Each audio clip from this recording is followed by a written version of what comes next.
M71408 says, "What is your favorite all-time NBA playoff series that you have seen?" I don't know, man. My favorite playoff series. I'm gonna be straight up. I cannot answer that question. Yeah, it's There's that too one's many. There's tough. too many good ones. It's too many good ones. Too many good ones. Yeah, I don't know. I mean, Because there's great series that didn't have my favorite players in it, like Golden State versus the Cavs was ridiculous. Golden State versus Oklahoma City was awesome. A bunch of the Jordan ones. The problem with the Jordan stuff is that, except for the Knicks, most teams did not look like they had a chance to beat the Bulls. Like when you watch those series, it wasn't generally convincing. And even the Knicks, it was somewhat of a stretch, but the Knicks was the only team that looked threatening to me. Um, so that's tough.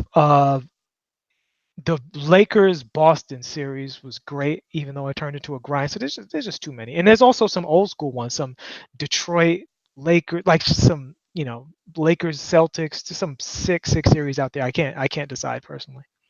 the when the Bulls beat Utah in six in the in for the sixth championship, that one felt a little nervous. That one felt Uh, a little nervous. Not to me. It felt a little nervous, and it could be because I was, Yeah, I think that's a Chicago thing. yeah, it felt Right. it felt it felt a little nervous. That one No, felt a little nervous because it just, I don't know. It had, I but don't can know. you really say any series with Utah in it was your favorite series to Yeah, see, watch? yeah, I hate Utah. I Yeah, always that's have. that's what it is. Like the Lakers versus the Spurs is exciting, but I don't think I'm putting Tony Parker on the opposite side of any of my all-time favorite You series you to you watch. you know what I think might have been my favorite? Was it, I gotta see if this was 87, 88, or was this 89, 90? And I think it was 87, 88. I think it was the 87, 88 first round series. No, that couldn't have been it. That wasn't it because they won by six in the clincher. That's the Uh, other thing. I don't want to pick something that's before the conference finals either. Like I'm not gonna have a favorite where the stakes aren't as high.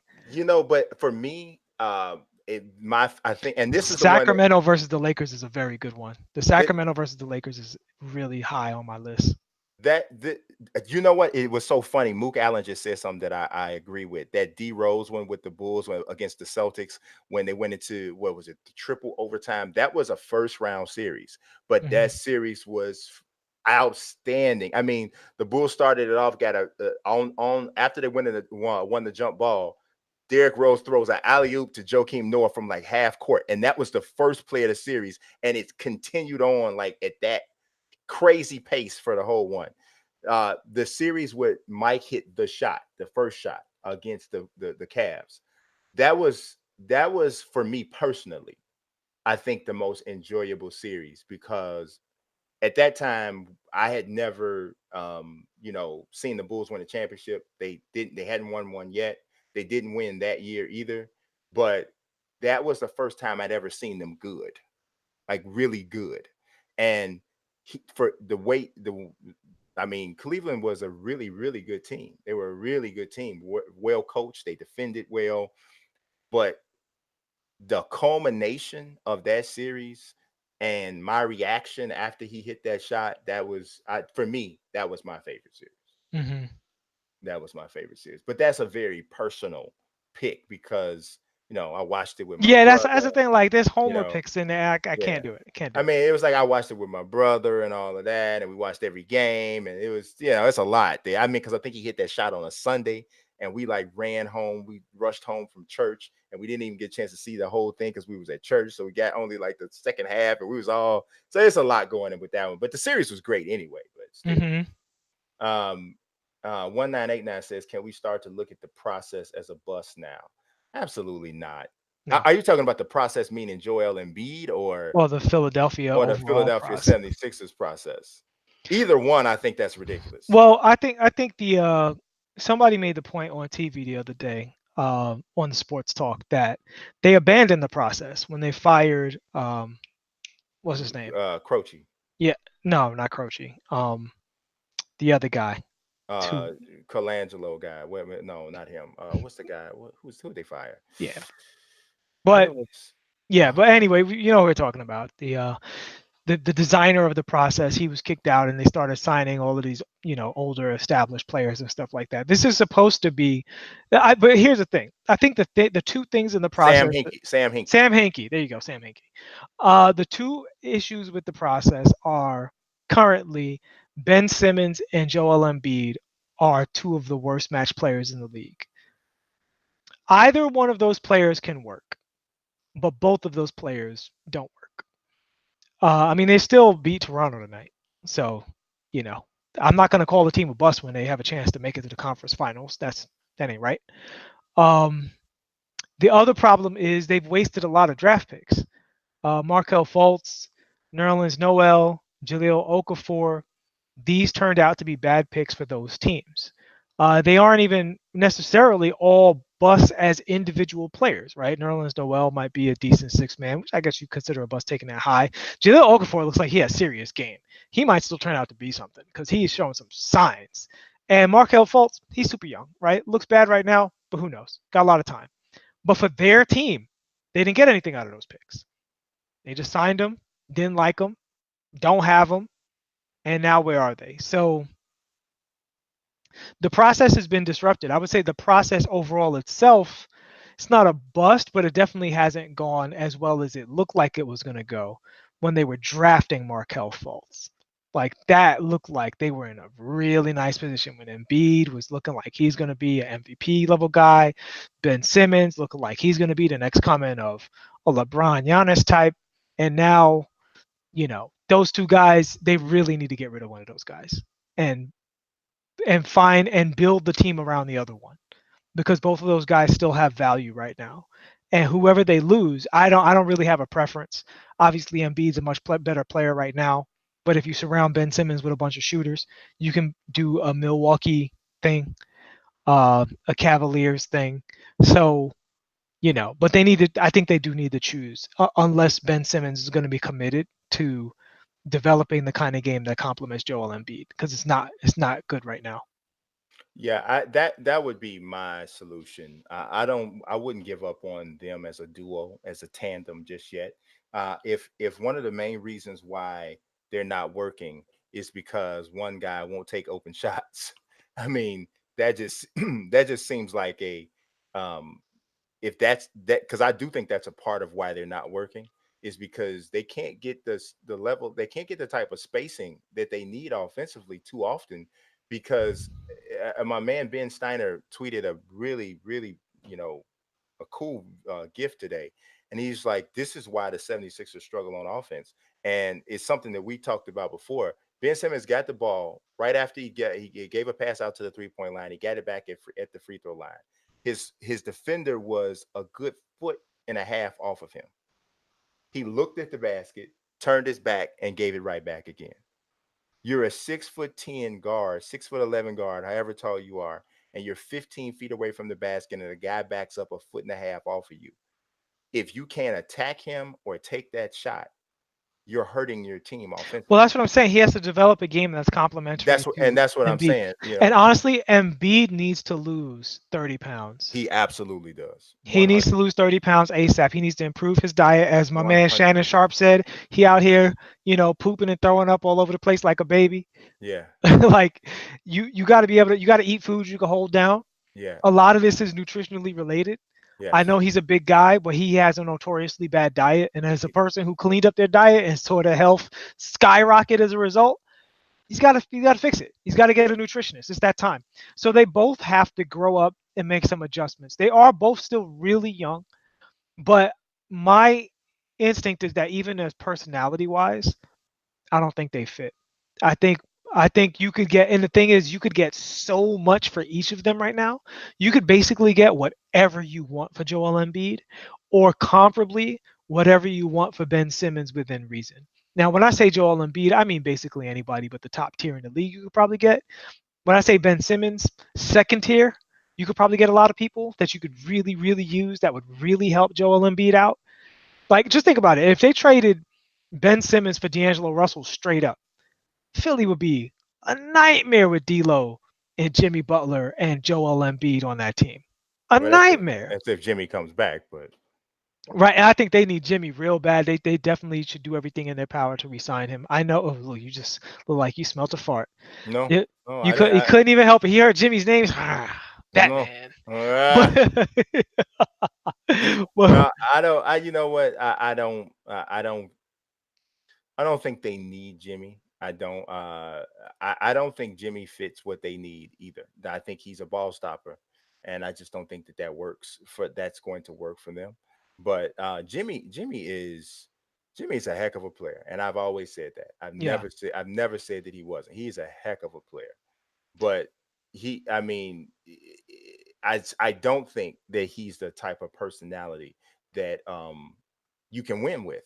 I don't. I Well, really don't. and we're getting into that territory. But if Yeah. you take that opinion aside, I think just from a game standpoint, I think Jimmy Butler is in certain ways perfect for them because he plays defense, he hits shots, and Jimmy Butler is content to being a good one-on-one option when you need him. He does not ask to consistently be a one-on-one option. And it's hard to find that in the league. It's hard to find someone who's legitimately good at one-on-one scoring from the perimeter, legitimately good at getting you a bucket in the fourth quarter, and is not asking to do it from quarters 1 through 3. And Jimmy Butler's that. And if they don't go with that from Jimmy Butler, they got to find it somewhere else. But honestly, there's not that many players in the league who can do that. And Jimmy's one of the few who can do that. But that's our opinion on the process. What else we got? Let's see what else we got. Let's see. Is the as 1989 says, is the way to fix the Lakers currently available to them, or are they years off? Um. Oh, I think he's saying like, so do they have the resources to get better like now, or is that do they need years Okay, to so get to that point? here's the problem with the Lakers. They are contending with an aging LeBron James, who might be fine after a year of rest. He might be just as good next year, but he's not going to be just as good the year after and the year after. So they have to get good within 2 to 3 years. They have to. They have to. Now, Kevin Durant is most likely going to leave Golden State. So that makes Golden State more vulnerable, but not vulnerable, just more vulnerable than they are, right? So you got to get out of the West with a whole lot of organizations that are way better run than you. They need to hire a Sam Presti type ASAP. They need to stop this not either that, or if Rob Pelinka is the genius that you guys think he is, then you got to show it. Now's the time. Get behind him, make him the overlord of all things purple and gold, and prove it. Because you got the Clippers, the Nuggets, the Trailblazers, the Thunder, the Jazz, the Spurs, the Warriors are all already better than you are. And on your heels, you've got the Sacramento Kings. Like you got a lot of work to do. And if free agent doesn't pan out for those guys, literally Anthony Davis would be their only hope. And Yeah. that's not a great situation to be in. They definitely need to get, a Kemba Walker or a Bradley Beal, somebody. I don't think one of the bigger free agents is going to go there because, quite frankly, you'd be an idiot to go to the Lakers before you go to the Clippers, the Knicks, the Celtics, or the Nets.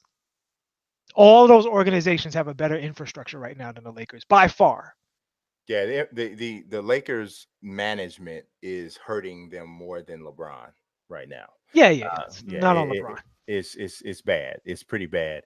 Um, I do think, and we've talked about this before, how LeBron speeds up your clock.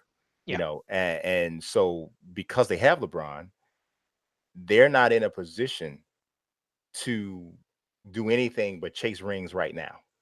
So that's all. That's the only thing they can do. But the bad thing is, like you said, they have a lot of other formidable teams that will be vying for these top free agents as well, and who notoriously have maybe I shouldn't say that, but who are in a better position from a you know just from a perception standpoint. These teams are perceived to be in a better Well, position it's than not the Lakers perception. are. The Lakers don't have a coach.